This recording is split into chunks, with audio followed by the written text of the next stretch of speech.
The mockery begins. Maya Chen pressed her face against the transport ship's porthole, watching Research Station Omega Prime grow larger against the star-filled void.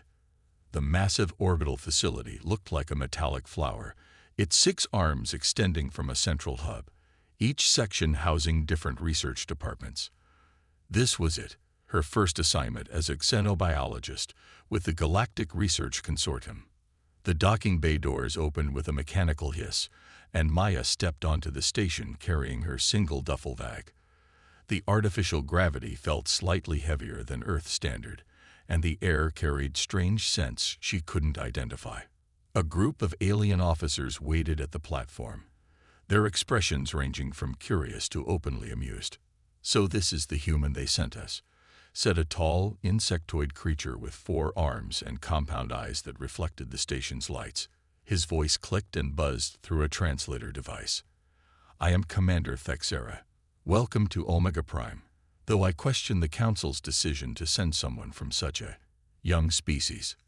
Maya straightened her shoulders and offered a respectful nod.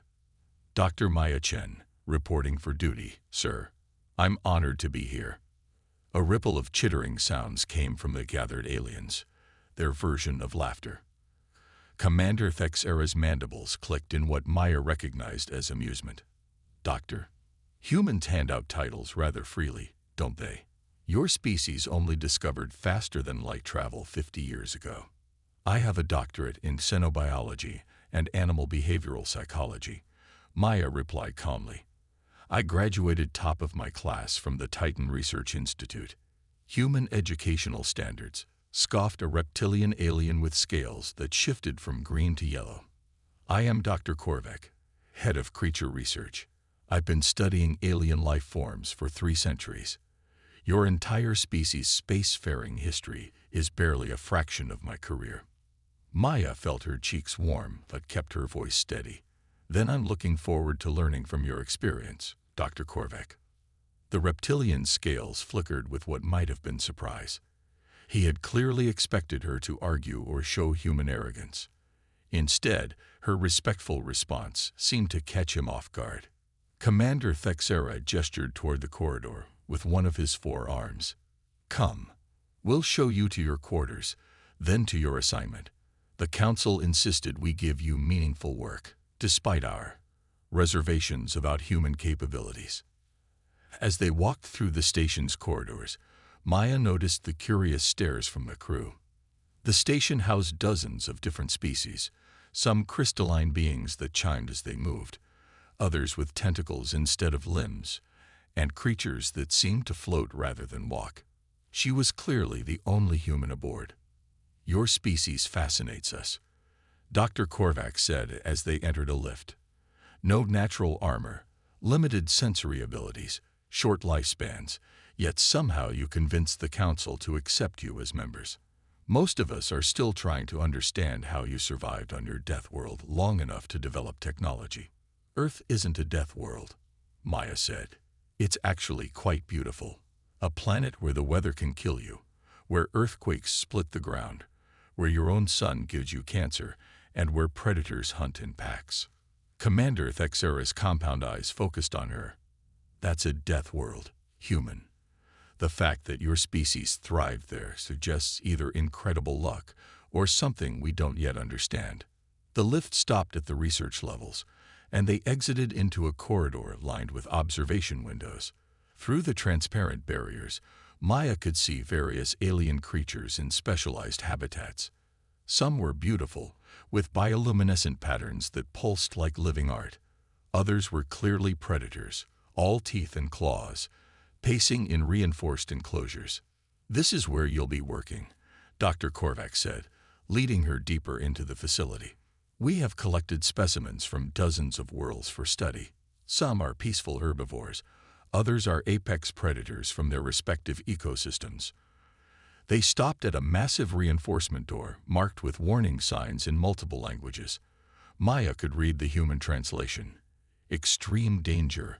Authorized DP Orizonal only." "And this," Commander Thexera said with what sounded like malicious pleasure, "is your assignment." The door cycled open to reveal an observation chamber overlooking a large, darkened habitat. Maya approached the viewing window and peered into the shadows below. At first, she saw nothing. Then something moved, something enormous. A creature emerged from the darkness, and Maya's breath caught in her throat. It was magnificent and terrifying in equal measure. Standing nearly 4 meters tall, its body was covered in midnight black fur that seemed to absorb light. Its head was wolf-like but larger, with intelligent golden eyes that seemed to evaluate everything around it. Powerful muscles rippled beneath its coat as it moved with fluid grace. 6 legs ended in claws that could clearly shred metal, and a long tail helped it balance its massive frame. "This is a Void Hunter from Cronus 7, Dr. Korvac explained. Apex predator from one of the most dangerous worlds in known space. We captured it for research purposes 2 years ago." "It's incredible," Maya whispered, watching the creature pace its enclosure. "Look at the intelligence in its eyes. The way it moves. Every step is calculated, purposeful." "It's killed 12 handlers," Commander Thexera said bluntly. 12. Each one was from a species with natural advantages, armor, multiple limbs, enhanced reflexes, all dead within minutes of entering its habitat. Maya frowned. "How were they killed?" "Quickly," Dr. Korvac replied. "The creature shows no fear of our technology. Neural disruptors, force fields, sonic weapons, nothing affects it. It seems to adapt to every control method we attempt." "Maybe you're approaching it wrong," Maya said quietly. The 2 aliens exchanged glances. "Wrong?" Commander Thexera's voice carried a dangerous edge. "Are you suggesting that species with centuries of experience handling dangerous creatures don't know what we're doing?" "I'm not criticizing," Maya said quickly. "I'm just thinking that maybe it needs a different approach. On Earth, we learned long ago that the most dangerous predators often respond better to respect than force." Dr. Korvac's scales shifted to a mocking orange. "Respect. For a beast, human, this creature's brain is designed for one thing: killing. It has no concept of respect or cooperation. Every creature has a survival strategy that goes beyond just killing," Maya replied. "Even apex predators need to conserve energy, avoid unnecessary risks, establish territory. If it's as intelligent as it appears, it should be capable of complex behaviors. Feel free to test your human theories," Commander Thexera said with clear skepticism. "Your quarters are on level 7. Report here tomorrow at 800 station time. We'll see how long you last." That night, Maya lay in her small quarters reviewing everything she could find about Void Hunters.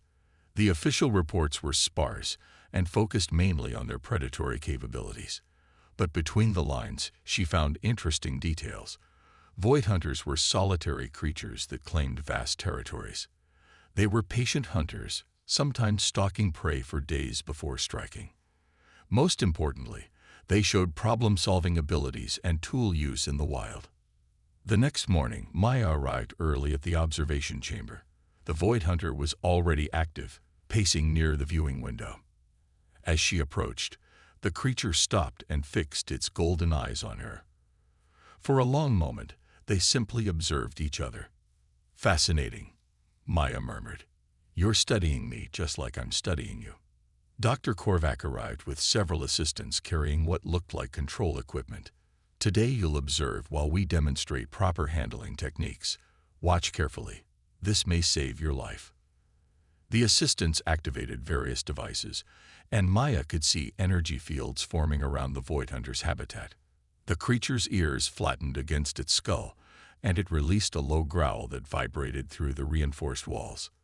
"Neural inhibitor active," one assistant reported. "Sonic disruptor online. Force cage generators ready. Observe the creature's aggressive posturing," Dr. Korvac said to Maya. "This is why force is necessary. Now watch as we establish control."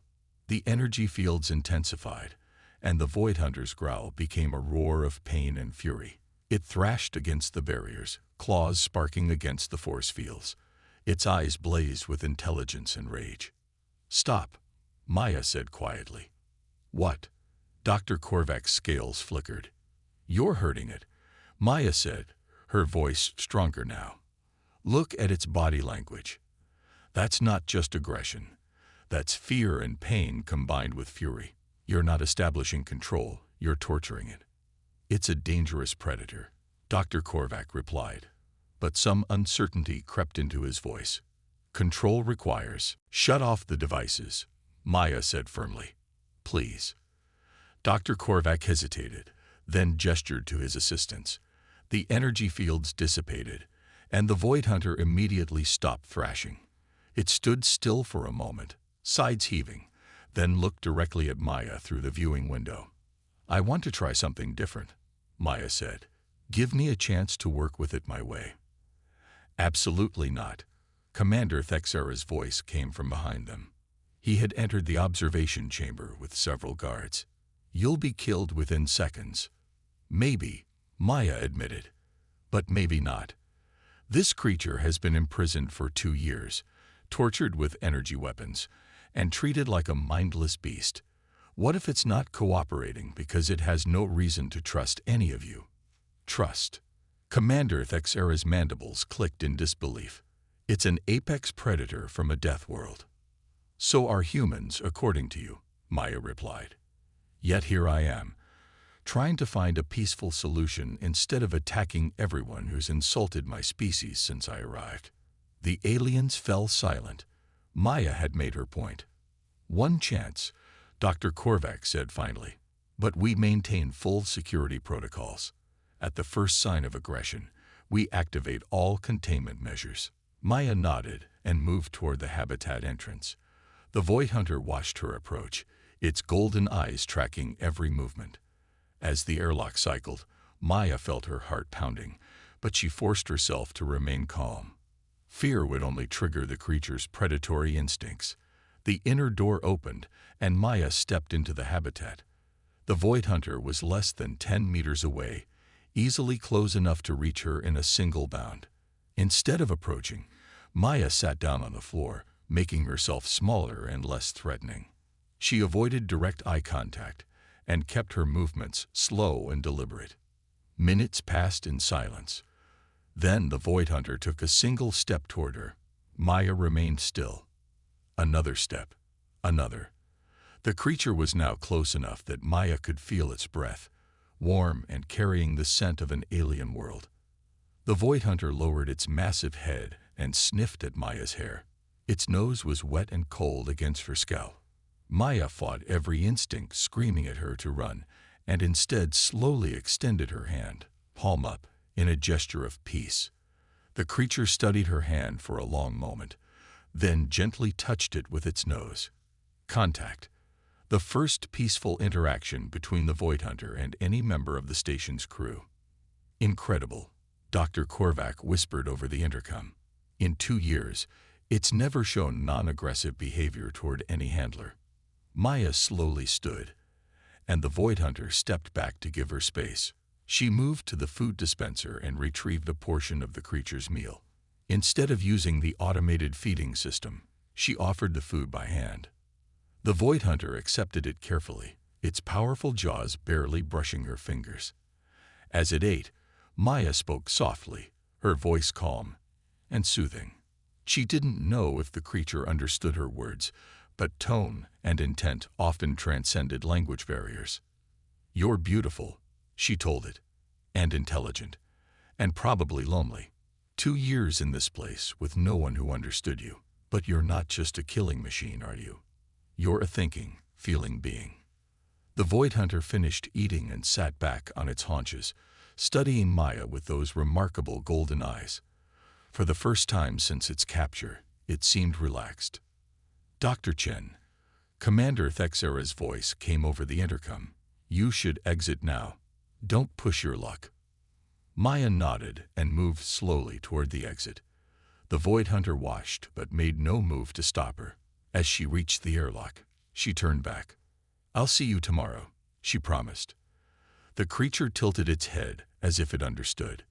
The apex awakens. 3 weeks had passed since Maya's first successful interaction with the Void Hunter. Each day, She spent hours in the habitat, gradually building trust with the magnificent creature. She had named him Shadow, and he had begun to respond to simple commands and even showed what could only be described as affection, gently nuzzling her shoulder when she arrived each morning. The other crew members watched with growing amazement as Maya achieved what they had thought impossible. Shadow not only tolerated her presence, but actively sought her company. Dr. Korvac had begun documenting their interactions, fascinated by the behavioral changes in the apex predator. "It's unprecedented," he admitted to Maya one morning as they watched Shadow demonstrate his problem-solving abilities with a complex puzzle box Maya had designed. "The creature's stress hormones have dropped to normal levels for the first time since capture. Its aggressive behaviors have virtually disappeared in your presence." Commander Thexera remained skeptical, but couldn't argue with the results. "Your methods are effective," he grudgingly acknowledged. "But the creature is still dangerous. Don't let your success make you overconfident." Maya was about to respond when alarms began blaring throughout the station. Red emergency lights bathed the corridors as an automated voice announced, "Red alert. Hull breach detected in Section 7. All personnel to emergency stations. This is not a drill." Commander Thexera's compound eyes focused on the nearest communication panel. "Command, this is Thexera. Report." "Sir, we're under attack," came the reply. 3 Razak raider ships appear out of nowhere and are attempting to board us. They've already breached our outer defenses." Maya felt her blood chill. The Razak were infamous throughout the galaxy. Savage pirates who took no prisoners and left no survivors. Their raids were swift, brutal, and thorough. "How did they get past our sensors?" Commander Thexera demanded. "Unknown, sir. They're using some kind of cloaking technology we haven't seen before. Defense grid is only operating at 40% efficiency." Dr. Korvac's scales had turned a pale, frightened yellow. "Commander, the research levels are largely undefended. If they reach the creature habitats, all specimens will be released into the station." Commander Thexera finished grimly. "Evacuation Protocol 7. All non-essential personnel to the escape pods." "I'm not leaving," Maya said firmly. "Dr. Chen, this is not the time for human heroics," the commander snapped. "You have no combat training and no natural defenses. You'll only get yourself killed." "I'm not leaving Shadow," Maya replied. "If the habitat systems fail, he'll either be trapped and killed or released into the station, where your security teams will try to hunt him down. Either way, he dies." Another explosion rocked the station, and the lights flickered. Through the observation window, Maya could see Shadow pacing anxiously, responding to the stress and fear that permeated the air. "The creature is the least of our concerns right now," Dr. Korvac said, his voice tight with fear. "Razak raiders kill everything they encounter. Humans, aliens, even apex predators. It makes no difference to them." "Maybe it should," Maya said quietly, an idea forming in her mind. "Commander, what's the status on the habitat containment systems?" "Why do you?" Commander Thexera stopped mid-sentence as understanding dawned in his compound eyes. "Absolutely not. You cannot be considering what I think you're considering." "Shadow trusts me," Maya said, "and he's the most dangerous predator in the galaxy. If I could guide him, coordinate with him—" "It's suicide," Dr. Korvac protested. "Even if the creature obeys you in a controlled environment, combat is different. The sounds, the violence, the blood, it could trigger his predatory instincts, and he could turn on you."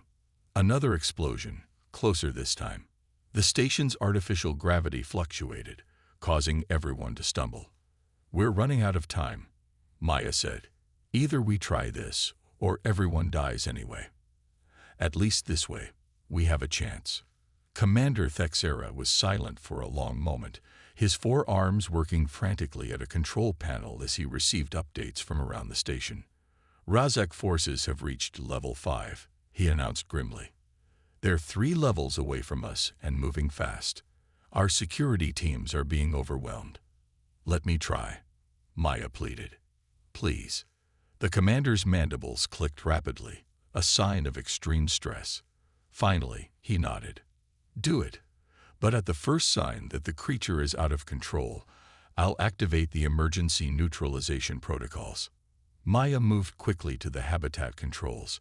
Shadow was pressed against the viewing window, clearly agitated by the chaos around him.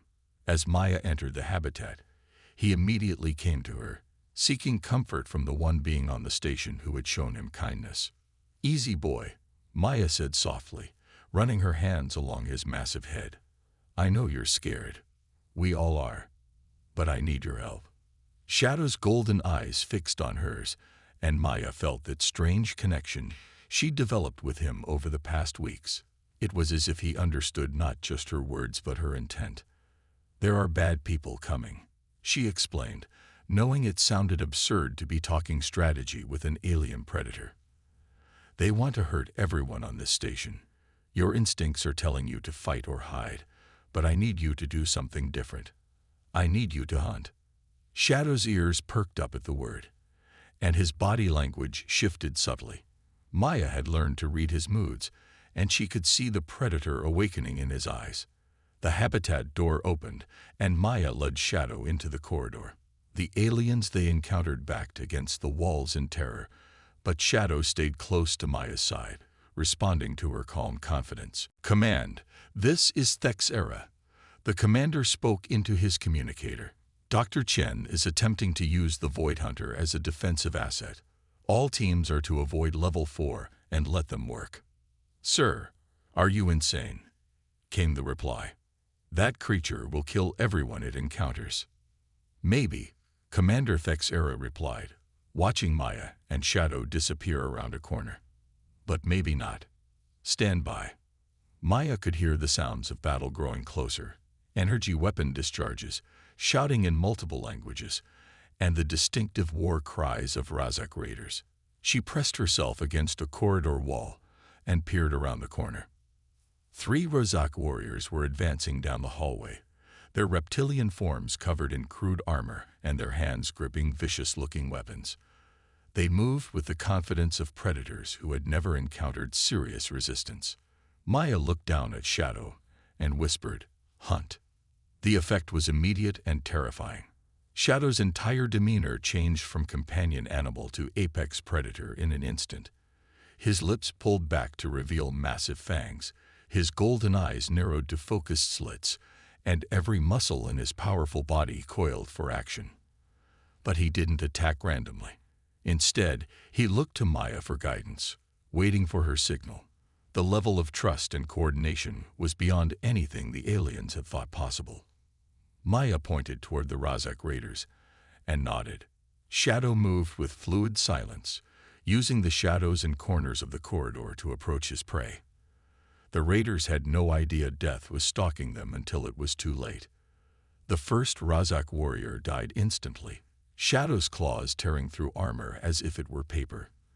The second managed to scream before Shadow's jaws closed around his throat. The third tried to run, but never had a chance against a creature evolved on a death world, where only the fastest and strongest survived. Incredible, Dr. Korvac whispered over the communication channel.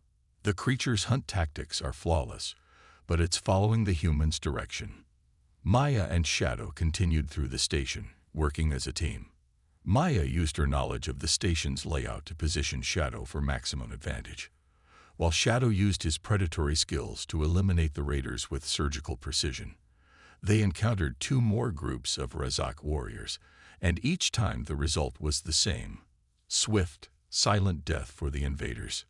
"Commander," came a voice over the intercom. "This is Security Team Alpha.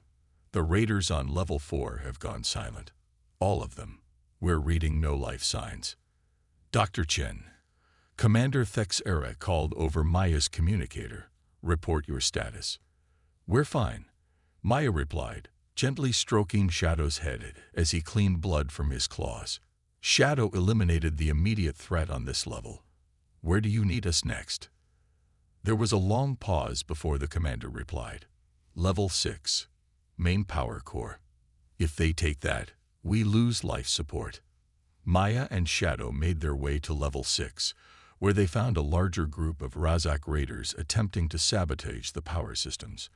This time, Maya tried a different approach. Instead of sending Shadow in for a direct attack, she had him create noise and movement to flush the raiders toward a security checkpoint where the station's remaining defenders were waiting in ambush. Shadow's presence was so terrifying that the Razak warriors fled directly into the trap, where they were quickly overwhelmed. Outstanding tactical thinking, Commander Thexera admitted over the communication channel, using the creature as a herding predator rather than just a weapon. The battle continued for another hour, with Maya and Shadow systematically hunting down the remaining raiders throughout the station. With each encounter, their coordination improved. Shadow learned to read Maya's subtle hand signals and body language, while Maya gained a deeper understanding of his predatory instincts and capabilities. Finally, the station's sensors showed no remaining hostile life signs. The Razak raid had been repelled, largely due to the unlikely partnership between a human xenobiologist and an apex predator from a death world. Maya collapsed against a corridor wall, exhaustion finally hitting her. Shadow immediately moved to her side, pressing his massive form against her in a gesture of comfort and protection. Dr. Chen. Commander Thexera's voice came over her communicator. Please report to the observation deck. When Maya and Shadow arrived, they found most of the station's senior staff waiting for them. The aliens stared in amazement at the sight of the humans sitting casually beside the creature that had terrorized them for 2 years. Commander Thexera stepped forward, his 4 arms spread in a gesture Maya recognized as a formal salute. Dr. Chen, on behalf of the Galactic Research Consortium, I apologize for our initial assessment of human capabilities. Your performance today has been extraordinary. Dr. Korvac's scales had shifted to a respectful blue-green. The coordination you achieved with the Void Hunter is unprecedented in xenobiological research. You've opened entirely new fields of study. Shadow did most of the work, Maya said modestly, running her hand along the creature's flank. I just listened to what he was trying to tell me. That's precisely the point, Commander Thexera replied. Where we saw only a dangerous beast, you saw intelligence and potential for cooperation. Where we used force and technology, you used understanding and respect. You've proven that human intuition and empathy are not weaknesses but powerful tools. Dr. Korvac stepped forward with a datapad. Dr. Chen, I'm recommending you for promotion to head of xenobiological research. Your methods should be studied and implemented throughout the consortium. Maya looked down at Shadow, who gazed back with those intelligent golden eyes. I accept on one condition. Shadow isn't a specimen anymore. He's my partner. If he wants to return to his home world, we help him. If he wants to stay and work with us, he gets treated with the respect he deserves. Commander Thexera's mandibles clicked in what Maya now recognized as approval. Agreed. The Void Hunter, Shadow, will be granted full partnership status in our research operations. As if understanding the conversation, Shadow stood and moved to the viewing window that looked out into space. For a long moment, he stared at the stars, perhaps thinking of the world he'd been taken from. Then he turned back to Maya and gently nuzzled her shoulder. His choice was clear. He would stay with a human who had seen him not as a monster, but as a friend. Over the following months, Maya and Shadow revolutionized xenobiological research throughout the galaxy. Their partnership became a model for human-alien cooperation, proving that understanding and empathy could achieve what force and technology could not. The aliens who had once mocked the primitive human now sought her advice on interspecies relations. Maya Chen had not only proven human worth, but had shown that sometimes the greatest strength comes not from weapons or armor, but from the willingness to see the intelligence and dignity in all living beings. And in the depths of space, on a research station far from Earth, a human and an apex predator from a death world continued to work together, exploring the mysteries of the galaxy and proving that friendship could transcend the boundaries of species, worlds, and even evolution itself.